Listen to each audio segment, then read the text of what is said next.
সুপ্রিয় আসসালামু আলাইকুম রহমতুল্লাহি বারাকাতু। গবাদি পশুর স্বাস্থ্য টিপসের আজকের যে বিষয় সেটি হলো আমাদের দুগ্ধবতী গাভীর উলানে টিট বা উলান বন্ধ হয়ে যায় কেন? উলানের বাটের ছিদ্রপথ কেন বন্ধ হয়ে যায়?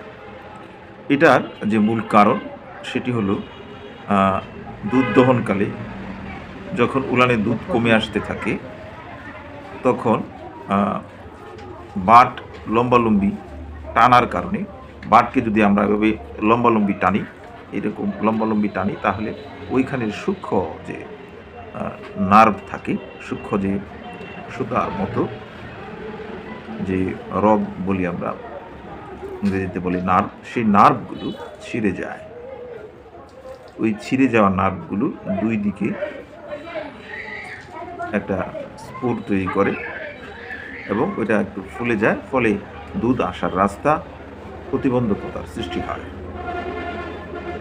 আসুন আমরা দুধ দহনের সময় এই বিষয়টা একটু লক্ষ্য রাখি।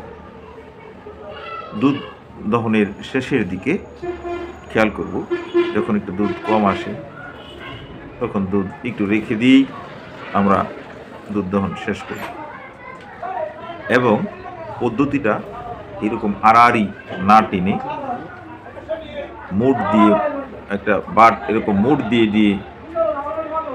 দিয়ে দুধ দহন করার চেষ্টা করব। এই বিষয়গুলো লক্ষ্য রাখলেই, এই বিষয়গুলো চর্চা করলেই আমাদের টিট বা উলানের বাট বন্ধ হয়ে যাওয়া রোগ থেকে আমাদের গাভীগুলো, বিশেষ করে হাইল্ডিং কাউগুলো, যে গরুগুলো আমাদেরকে বেশি দুধ দেয়, সেই গরুগুলো এই মারাত্মক রোগ টিট বা উলান বন্ধ হয়ে যাওয়া রোগ থেকে বাঁচবে। ধন্যবাদ। আসসালামু আলাইকুম রহমতুল্লাহি বারাকাতুহু।